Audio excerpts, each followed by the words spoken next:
Assalamualaikum warahmatullahi wabarakatuh. Halo teman-teman semua, apa kabar? Perkenalkan, nama saya Silviani Dewi. Di sini saya akan menjelaskan mengenai prinsip-prinsip perkembangan kurikulum.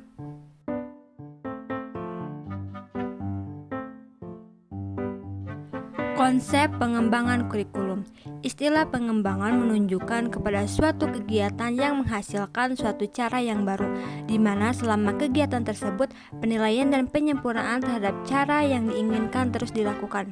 Pengertian ini juga berlaku untuk kurikulum pendidikan, karena pengembangan kurikulum juga terkait penyusunan kurikulum itu sendiri dan pelaksanaannya pada satuan pendidikan yang disertai dengan evaluasi dengan intensif.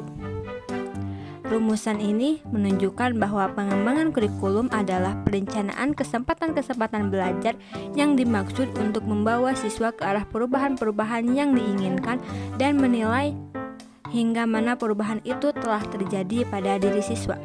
Dalam hal ini, pengembangan kurikulum bisa dikatakan sebagai sebuah proses siklus yang tidak pernah berakhir, yang mana proses kurikulum tersebut terdiri dari 4 unsur, yaitu yang pertama tujuan, kedua metode dan material, ketiga penilaian atau asesmen, dan yang terakhir balikan atau feedback.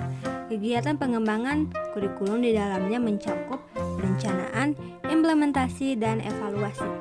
Dalam pengembangan kurikulum tidak hanya melibatkan orang yang terkait langsung dengan dunia pendidikan saja, namun di dalamnya melibatkan banyak orang seperti politikus, pengusaha, orang tua peserta didik, serta unsur-unsur masyarakat lainnya yang merasa berkepentingan dengan pendidikan. Sumber-sumber prinsip pengembangan kurikulum. Menurut Sukmadinata dalam bukunya Pengembangan Kurikulum Teori dan Praktek menyebutkan bahwa ada beberapa pengembangan kurikulum, diantaranya yaitu yang pertama, kehidupan dan pekerjaan orang dewasa, di mana isi kurikulum disesuaikan sebagai persiapan anak untuk menjalani kehidupan dan pekerjaan orang dewasa. Yang kedua, budaya masyarakat, termasuk di dalamnya sebuah disiplin ilmu yang ada sebagai pengetahuan ilmiah, nilai-nilai, perilaku, benda material, dan unsur kebudayaan lainnya. Yang ketiga, anak, sebagai pusat atau sumber kegiatan pembelajaran. Perhatian dalam penyusunan pengembangan kurikulum bukan sesuatu yang akan diberikan pada anak, akan tetapi bagaimana potensi yang ada pada anak dapat dikembangkan secara optimal. Yang keempat, pengalaman penyusunan kurikulum sebelumnya, baik sesuatu yang negatif maupun hasil evaluasi positif atas pelaksanaan kurikulum sebelumnya. Yang terakhir yaitu tata nilai di masyarakat, termasuk nilai-nilai apa saja yang akan diajarkan di sekolah ataupun dalam pelaksanaan kurikulum. Prinsip-prinsip pengembangan kurikulum. Sukmadinata menyatakan bahwa prinsip pengembangan kurikulum terbagi menjadi 2 jenis, yaitu prinsip umum dan prinsip khusus. Prinsip umum pengembangan kurikulum menurut Hermawan di Sudrajat yaitu yang pertama, prinsip relevansi.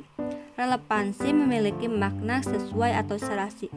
Secara internal, kurikulum memiliki relevansi antara komponen kurikulum seperti tujuan, bahan, strategi, organisasi, dan evaluasi.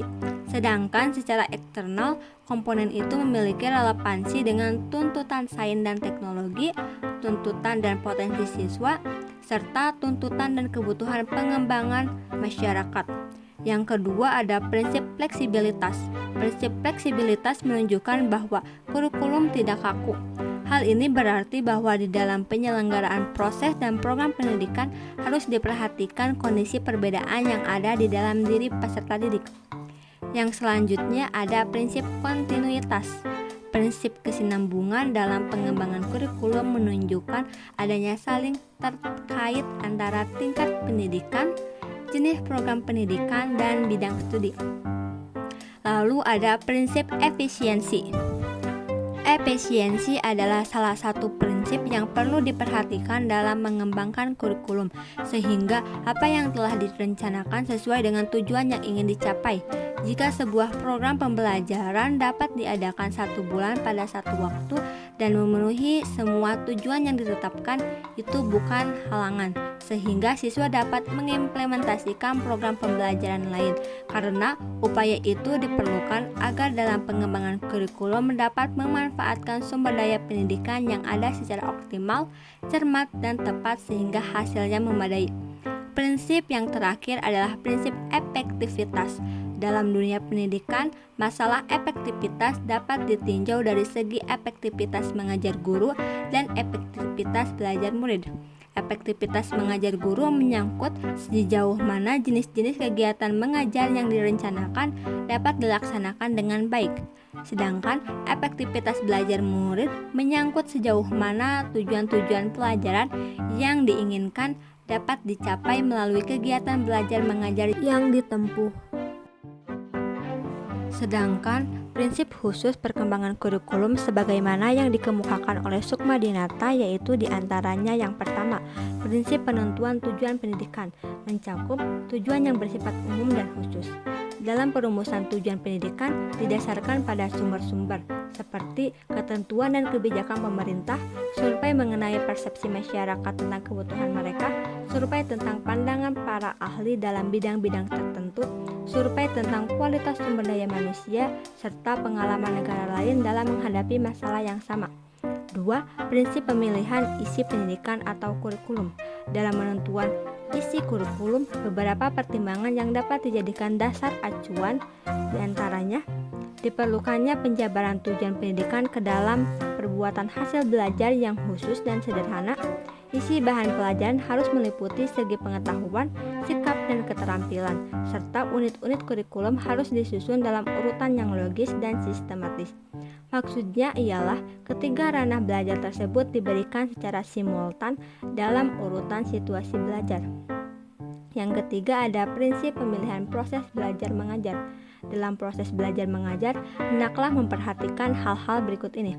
Kecocokan metode atau teknik belajar mengajar untuk mengajarkan bahan ajar, variasi metode atau teknik dalam proses belajar mengajar terhadap perbedaan individu siswa, serta keefektifan metode atau teknik dalam mengaktifkan siswa dan mendorong berkembangnya kemampuan baru. Prinsip yang keempat yaitu prinsip pemilihan media dan alat pengajaran. Dalam proses pemilihan media dan alat pengajaran, hendaklah memperhatikan hal-hal berikut ini. Kegiatan perencanaan dan inventaris terhadap alat atau media apa saja yang tersedia, serta pengorganisasian alat dalam bahan pembelajaran, baik dalam bentuk modul ataupun buku paket. Prinsip yang terakhir adalah prinsip berkenaan dengan penilaian. Penilaian merupakan proses akhir dalam kegiatan belajar mengajar. Dalam proses penilaian belajar, setidaknya mencakup 3 hal dasar yang harus diperhatikan, yaitu merencanakan alat penilaian, menyusun alat penilaian, dan mengelola hasil penilaian. Mungkin sekian penjelasan mengenai prinsip-prinsip perkembangan kurikulum yang bisa saya sampaikan. Mohon maaf apabila ada kesalahan. Semoga video ini bisa bermanfaat bagi teman-teman. Jangan lupa like, comment, and subscribe. Dan see you next time. Wassalamualaikum warahmatullahi wabarakatuh.